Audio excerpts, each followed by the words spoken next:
When a little old lady in a faraway town discovered one day that she was a witch, she was utterly amazed. And some amazing things happened as a result.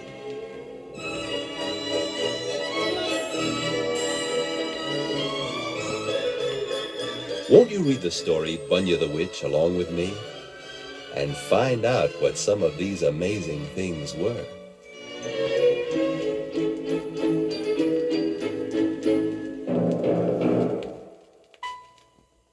Once upon a time, there was a very tiny old lady, and her name was Bunya. Tiny Bunya lived alone in a very old tumble-down cottage on the outskirts of a small village. Every day, all the children of the village came to Bunya's to tease and torment her. "Bunya, Bunya, you're a witch. Bunya, Bunya, dig a ditch," chanted all the children. "Sticks and stones will break my bones, but names will never hurt me," Bunya chanted back. So the children threw sticks and stones as well as mud at her. "Witch! Witch!" they cried as they threw. "I'm not a witch," cried Bunya. I'm not. "Okay, Bunya," said a loud boy. "If you're not a witch, prove it." "That's right," said his friend. "If you're not a witch, prove it." "Prove it, prove it, prove it," screamed all the children. "Prove that I'm not a witch?" said Bunya. "Who can prove they're not a witch?" "If I was a witch, that I could prove. I would make a motion and say, 'Hocus pocus.'"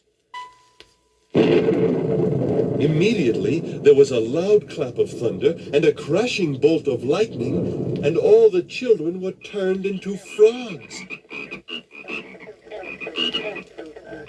"I am a witch," groaned Bunya. "I am a witch." And Bunya the witch collapsed in a heap, sobbing, moaning, wringing her hands, cracking her knuckles, and pounding the earth.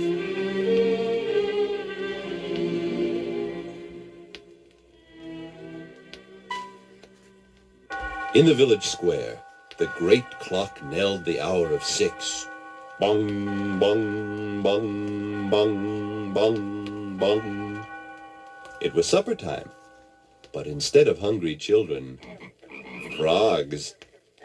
"A plague of locusts I've heard of," said an old man. "A plague of frogs is a first." Frogs, frogs, frogs, everywhere, frogs. All the mothers and fathers were throwing frogs out of their houses as the frogs tried to sit down and eat their children's dinner, little realizing that the frogs were their children. No sooner was a frog thrown out than, quick as a wink, he jumped back in, only to be thrown out again.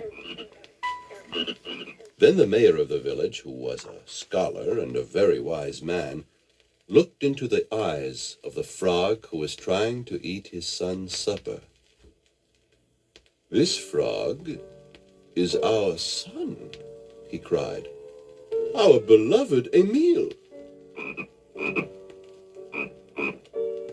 So saying, he kissed his frog son, and his eyes filled with tears, as did the eyes of his frog son, Emile.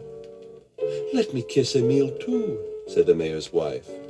"After all, I am this frog's mother." "Kiss, kiss," said the mayor, sobbing. Suddenly, he tapped his head. "Uh-huh," he said. "I've got it." "Witchcraft!" he cried. "Courtesy of Bunya the witch." So saying, the mayor clutched his frog son to his heart, and with his wailing wife behind him, ran into the streets, crying, "Bunya the witch has changed my darling son Emile into a frog." She's changed my sweet daughter Sophie, sobbed the butcher. A sweeter girl you couldn't find. Now she's a frog. Bunya's changed my twin darlings into twin frogs, cried the baker. And all the villagers ran out of their houses crying and clutching their frog children. They gathered in the village square. There was crying and wailing and gnashing of teeth and sad croaking from the frog children. Then the mayor tapped his forehead again. I've got an idea, he said, drying his tears and blowing his nose. Bunya the witch changed our children into frogs. Bunya the witch can change our frogs back into children. Why didn't I think of that? Said the butcher. Because you're not as smart as I am, said the mayor. Don't argue, said the baker. On to Bunyas. On to Bunyas, on to Bunyas, on to Bunyas, chanted the villagers.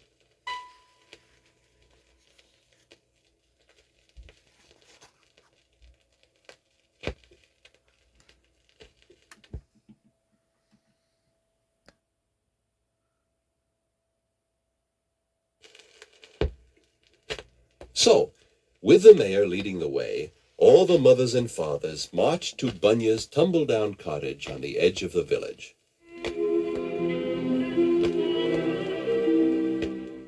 Bunya was still in a heap, sobbing, moaning, wringing her hands, cracking her knuckles, and pounding the earth.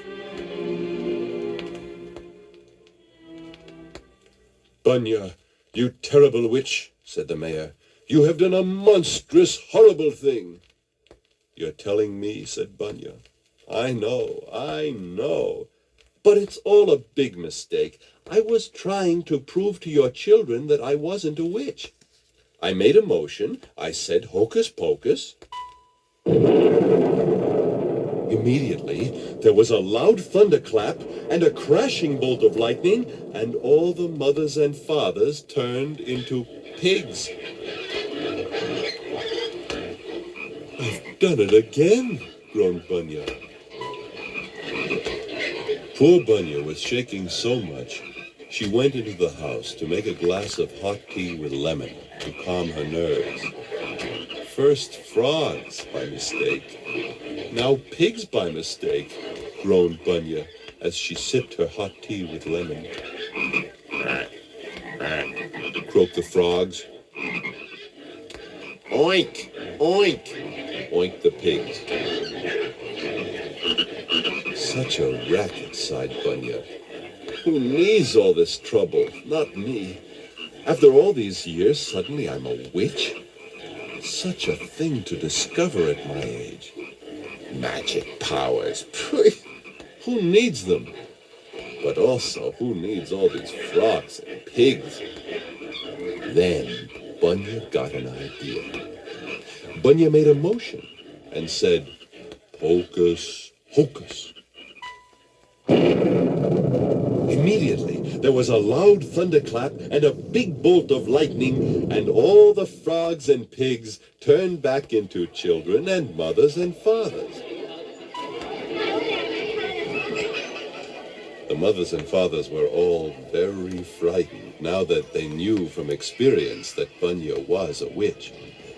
They were also very respectful. They inquired after her health and bowed and scraped, trying not to displease Bunya in any way so that Bunya would not cast any more spells on them. Dear Bunya, I hope you are enjoying your old age, said the mayor. What's to enjoy? Replied Bunya.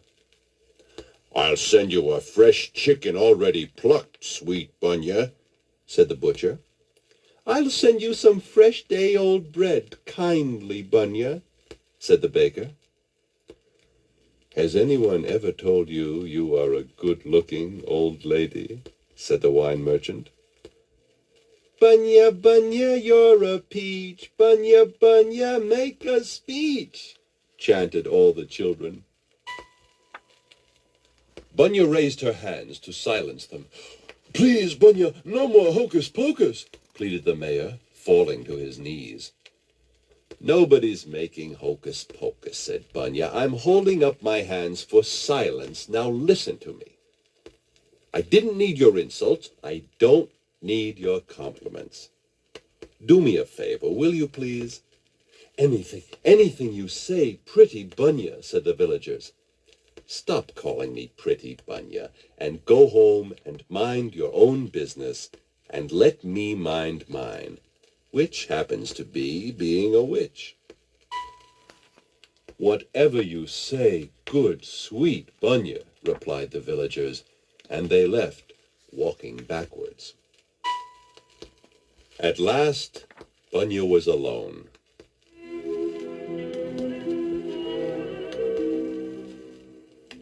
So, if I'm a witch, I'm a witch.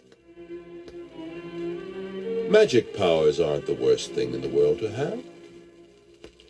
Maybe I could use them to help the poor. And who is poorer than poor Bunya? Nobody. There is one thing I have always wanted to do. Travel. Now in my old age, thanks to my magic powers, I can. So Bunya the witch got on her broomstick and sailed away into the sky to see the world.